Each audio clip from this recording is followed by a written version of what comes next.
El caso que presentaremos hoy revivió luego de que se realizara una exposición de Body Worlds, la cual muestra cuerpos humanos reales y partes del cuerpo preservadas a través de la técnica de plastinación. Esta técnica, inventada por Günther Forhagens, de origen alemán, trata de reemplazar los fluidos corporales por un polímero, permitiendo que los especímenes se conserven en posiciones naturales y realistas. La exposición tiene como objetivo educar al público sobre la anatomía, la fisiología y la salud humana, mostrando cómo funciona el cuerpo y los efectos de ciertas enfermedades. Pero en esta ocasión, una de las exposiciones llamó la atención de cientos de personas al relevar una siniestra historia.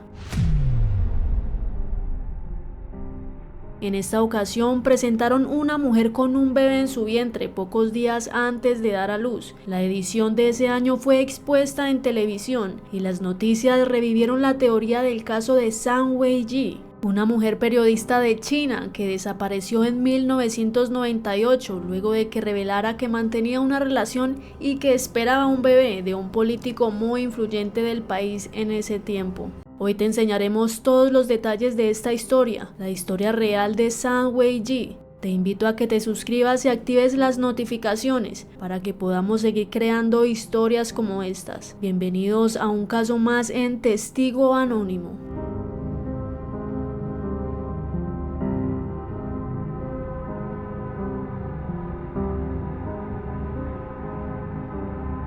Zhang Weiji trabajó como periodista y presentadora de noticias en Shanghái antes de mudarse a Singapur. En Singapur trabajó como formadora en la corporación de televisión donde entrenó a otros presentadores. Era una figura pública como presentadora de noticias en una cadena local. Su imagen era familiar para millones de espectadores. Una joven carismática y profesional. Tenía una carrera prometedora, pero en 1998 decidió hacer pública su relación con Bo Xilai, un influyente político del Partido Comunista. Zhang era una mujer valiente, sabía que podía meterse en problemas, pero decía que no había hecho nada malo y que tenía derecho a contar la verdad. A pesar de que sus amigos más cercanos la aconsejaron, no le sirvió de nada. En su confesión no solo dijo que tenía un romance con Bo Xilai, sino que también estaba esperando un hijo de él. Inmediatamente esto desató una crisis en los medios, ya que Bo Xilai era un hombre casado y un político de renombre en el momento, aunque no siempre sería así. El 18 de abril de 1998, Zhang Weiji fue vista por última vez. Testigos dijeron que la vieron entrar al departamento, pero que nunca la vieron salir. Al día siguiente, los vecinos notaron presencia policial en el apartamento, pero las autoridades no dieron explicaciones ante las personas que observaban. El teléfono dejó de recibir llamadas y el departamento estaba vacío, por lo que fueron a preguntar a la estación de policía, pero las respuestas fueron muy extrañas. Al poco tiempo se regó la noticia de que Zhang había dejado la ciudad por motivos personales. Los amigos intentaron localizarla, pero se dieron cuenta de que había algo oscuro en esto y que seguir estaba siendo peligroso para ellos. Algunos periodistas que intentaron buscar información fueron censurados y quedaron sin trabajo. Los padres de Zhang fueron interrogados por la policía en varias ocasiones y después dejaron de hablar del tema. Se dice que recibieron amenazas o que quizás por miedo dejaron de buscarla. Con el tiempo ya las personas no hablaban más de ella, pero la sombra y el mito de que nunca más hubiera aparecido los tenía en suspenso. En el 2004, lejos de China, en una exposición de cuerpos plastinados organizada por el alemán Günther en Estados Unidos, una escultura llamó la atención del público. Era una mujer con un parecido gigante a Zhang, no solo por la forma del rostro. Lo más impactante era el vientre. Para algunos visitantes fue perturbador, ya que no podían dejar de mirarla y pensar que podía ser Zhang, la mujer desaparecida en China.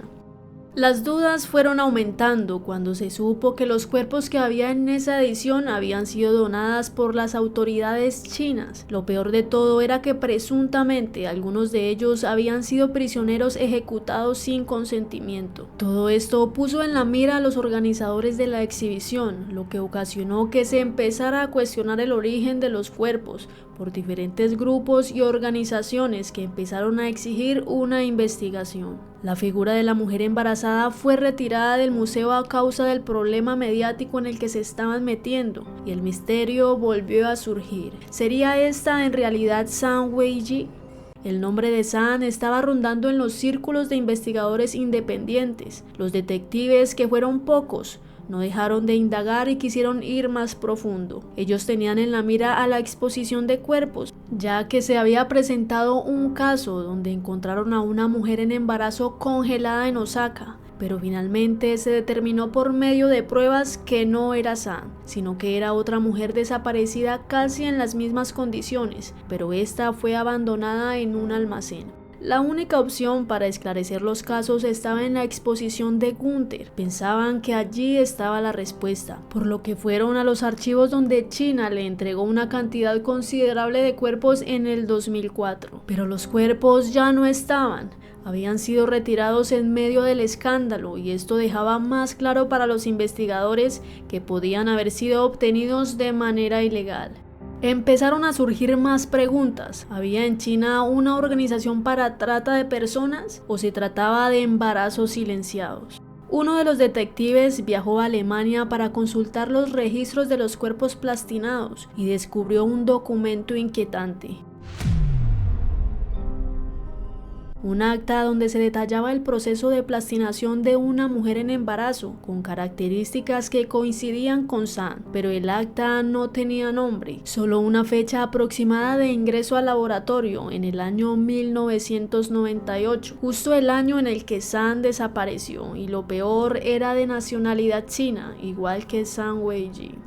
Tiempo después, en Tokio, dentro de una cárcel, un hombre llamado Wang Zhenli estaba acusado por robo y asesinato. Estaba siendo conocido entre los presos por contar secretos de los altos mandos políticos y figuras famosas. Hablaba de personas poderosas que podían desaparecer a cualquiera sin dejar rastro. Una de sus historias hablaba sobre Zhang Weiji. Según Wang, sabía exactamente lo que ocurrió. Al principio, los compañeros de celda pensaban que solo estaba exagerando una vez más, pero la narración de lo que pasó, los detalles que daban eran posibles solo si alguien hubiera estado en el lugar. Inevitablemente su historia llegó a oídos de los oficiales, y cuando llegó la información a los investigadores, inmediatamente solicitaron permiso para interrogarlo, pero Wang estaba cerrado a testificar de manera más oficial. Argumentaba que era poner en riesgo su vida y la de su familia, pero esta decisión cambió al haberle ofrecido algunos beneficios de mejoras en las condiciones de la prisión y reducción de la condena.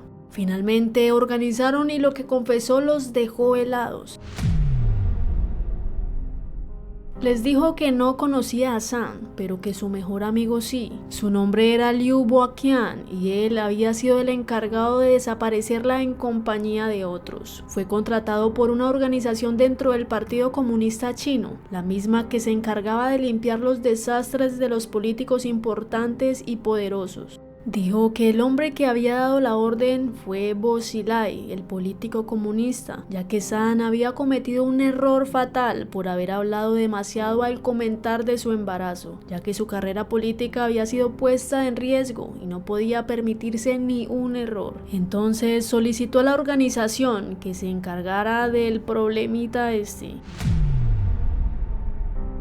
Era normal que los políticos tuvieran escándalos y que dentro de cada partido tuvieran organizaciones encargadas de tapar el mugre que dejaban, solo que esta vez la acusación era directa entre Bo Xilai y una desaparecida, según Wang Zhen. La organización operaba de forma autónoma, sin dejar huellas o rastros en su operación. El amigo de Wang no era más que un ejecutor y operario de obra, un sicario que cumplía órdenes sin hacer preguntas. También dijo que le había contado que vio a Zhang después de que la hubieran capturado, que estaba asustada y llorando, no la golpearon ni la hicieron sufrir, simplemente la durmieron con una inyección y después se la llevaron. Días después, Liu vio el cuerpo de San, perfectamente conservado con la piel intacta. No parecía un cadáver común. Ahí fue cuando le dijeron que ya no tenía que preocuparse. Ahora San estaba en el lugar adecuado. Los investigadores no lo podían creer, no sabían por dónde continuar la investigación, todavía no entendían todo lo que estaban escuchando. Después, Wang despejó todas las dudas de los agentes.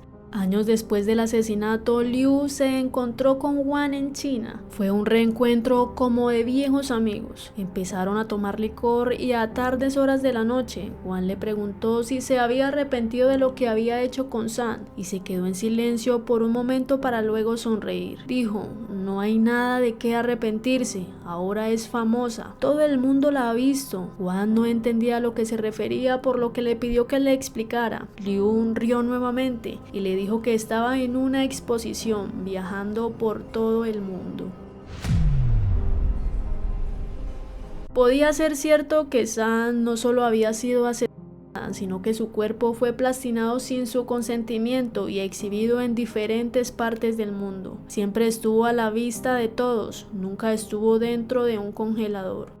La investigación regresó a Alemania, al origen de Body Wars. Los investigadores creían que cada vez estaban más cerca de resolver el caso, pero ahora encontrar el cuerpo no iba a ser nada sencillo. Si realmente era el que tuvieron exhibido, esto quería decir que había pasado por miles de ciudades y millones de personas sin que nadie supiera quién era en realidad. La única manera de confirmar si la historia era cierta o era solo un mito era con un análisis de ADN a los cuerpos de la exhibición. El problema es que el proceso a los que son sometidos consiste en eliminar líquidos y tejidos blandos, reemplazándolos con polímeros especiales. Esto convertía a los cadáveres en piezas que podían conservarse por muchos años, pero borraba casi toda la información genética, por lo que era un problema para el siguiente paso de la investigación. Después de un tiempo, se contactó con el Laboratorio de Análisis Forense Avanzado de Tokio, un instituto pionero en la identificación genética de cadáveres o restos casi imposibles de identificar. Y después de estudiar el caso, la doctora a cargo y el equipo planearon una solución. Si el ADN no se podía obtener directamente del cuerpo plastinado, tocaría buscar el ADN más cercano, pero en los registros actuales solo había información de que su padre había fallecido en el 2009. Estaban en problemas, pues para hacer una muestra válida debían sacar su cuerpo de la tumba. Lógicamente, las autoridades chinas no estaban dispuestas a destinar recursos a esta investigación, por lo que el caso era todavía un tema incómodo en el país, aunque hubiera pasado ya mucho tiempo. La presión social y las organizaciones de derechos humanos lograron que se pudiera aprobar la exhumación del cuerpo del padre de San. Cuando los científicos empezaron a analizar los restos, encontraron pequeños fragmentos de ADN que podían comparar con la muestra extraída del cuerpo plastinado. Este proceso fue arduo y tomó días, semanas en dar resultados. Finalmente, la coincidencia genética del resultado fue de 99.8%. No había dudas para los investigadores y los científicos de que el cuerpo plastinado era correspondiente a Zhang Weiji. La periodista desaparecida estuvo siendo exhibida en museos, plazas y vitrinas sin que nadie supiera su verdadera identidad. Esto no era un simple asesinato. Ahora era un crimen diseñado para desaparecer a una persona por completo, hasta el punto de exhibir su cadáver como si fuera arte. Descubrir su identidad después de más de 20 años fue un golpe duro para los investigadores y científicos. No solo habían encontrado a San, ahora habían destapado algo mucho peor. El gobierno chino ni se pronunció, parecía que también querían desaparecer. Las autoridades alemanas responsables de la exhibición de los cuerpos solo dijeron que ellos habían obtenido los cadáveres de manera legal y que desconocían el origen de cada uno de ellos. La presión sobre este caso era insoportable y salió una noticia que dio otra dirección al caso. El fundador y propietario del grupo SoftBank y presidente de Sprint Corporation, Masayoshi Son, estaba siendo extorsionado. Las llamadas pudieron ser rastreadas. Cuando capturaron a la persona encargada de la extorsión, vieron que tenían varias denuncias por secuestro y asesinato en China. El 17 de noviembre del 2025, la policía japonesa detuvo a Ryo Bo-kian en Osaka. Había sido acusado de extorsión a un empresario local y las autoridades chinas también lo estaban buscando por otros crímenes, pero Japón no tenía la intención de extraditarlo. Al enterarse del arresto, los investigadores vieron la oportunidad de interrogarlo sobre San y su relación con Bo Xilai. Cuando lograron pactar entrevista, Liu llegó y se sentó frente a los detectives. No dijo una sola palabra, pero tampoco negó nada. Únicamente guardó silencio ante las preguntas que le hacían. Fueron días de interrogatorio sin éxito. Entonces, las autoridades decidieron presionarlo con nuevas pruebas. Finalmente parecía que iba a hablar. La mañana del 25 de enero, Ryo Bo-kian fue encontrado muerto en la celda. Se había ahorcado con su propio uniforme. En la mesa de su celda había una nota que escribió antes de morir.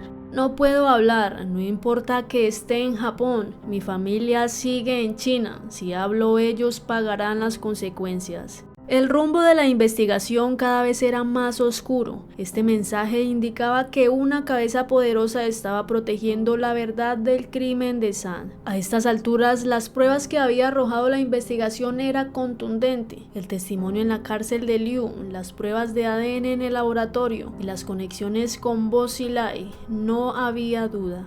Los investigadores, en compañía de las autoridades, estaban listas para formalizar la denuncia. El 9 de agosto del 2013, Bu Xilai, esposa de Bo Xilai, jefe del Partido Comunista, fue sentenciada a pena de muerte por haber envenenado a un empresario cercano a la familia. Esto desató un gran escándalo y a causa de esto, Bo Xilai fue suspendido del Comité Central del Partido Comunista Chino. Más tarde, en el 2013, Bo Xilai fue declarado culpable de corrupción, desviación de fondos y abuso de poder. Fue despojado de todos sus bienes y sentenciado a cadena perpetua en la prisión de máxima seguridad en China.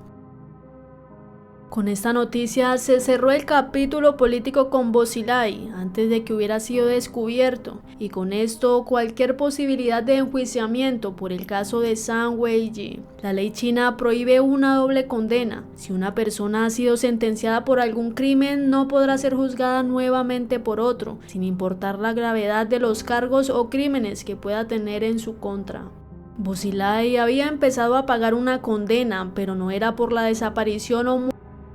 El caso ahora simplemente no podía terminar como querían. No había posibilidad de interrogatorio, de juicio, ni mucho menos de alguna pena por el crimen. Fue frustrante para todos los investigadores que, con todas las pruebas necesarias, que duraron años en encontrar, no pudieran llegar a ningún lado porque las leyes hacían imposible llegar hasta el culpable. El caso de San es un ejemplo de cómo el poder puede silenciar y controlar la narrativa de los hechos. Ante la falta de una denuncia formal y la ausencia de familiares y el desinterés de las autoridades. Actualmente el cuerpo sigue siendo parte de la exposición Body Wars, a pesar de que la verdad salió a la luz. Nadie solicitó una extradición, porque solo un familiar cercano y directo puede reclamar sus restos, pero hasta la fecha nadie lo ha hecho. Sus familiares, hermanos y amigos guardaron silencio, y el gobierno chino ha borrado todos los registros de San. Su cuerpo sigue siendo exhibido como si fuera solamente otro modelo anatómico. El caso terminó sin reclamo, nadie podía exigir justicia aún contando con todas las pruebas. San fue víctima de un sistema que no quería que la verdad saliera a la luz, y a pesar de todos los esfuerzos de los investigadores, el caso se archivó sin culpables oficiales, una de las injusticias más grandes que podamos imaginar. El oficial que condenó oficialmente a Bo Xilai dio un discurso en el juzgado que, aunque no mencionó el nombre de San, entre líneas dejó ver la realidad que ya se sabía. Dijo: Bo Xilai no solo robó sueños, robó esperanzas, robó el futuro de muchas personas. Su corrupción no solo llenó sus bolsillos, sino que destruyó vidas en el proceso. Algunos crímenes pueden probarse, pero otros se ocultan en las sombras, aunque finalmente el peso de sus acciones siempre lo acompañarán. El poder puede ser una máscara que esconde secretos oscuros, pero la verdad siempre encuentra la manera de salir a la luz. La transparencia y la rendición de cuentas son fundamentales para mantener la integridad y la confianza en las instituciones y en los líderes. No te dejes engañar por apariencias, cuestiona y exige respuestas. La justicia y la verdad son derechos fundamentales que deben ser protegidos y defendidos. Este fue el caso real de Zhang Weiji. Dale like y comenta. No olvides suscribirte y activar las notificaciones. Nos ayudaría para seguir compartiendo más casos como estos de la vida real. Esto es Testigo Anónimo.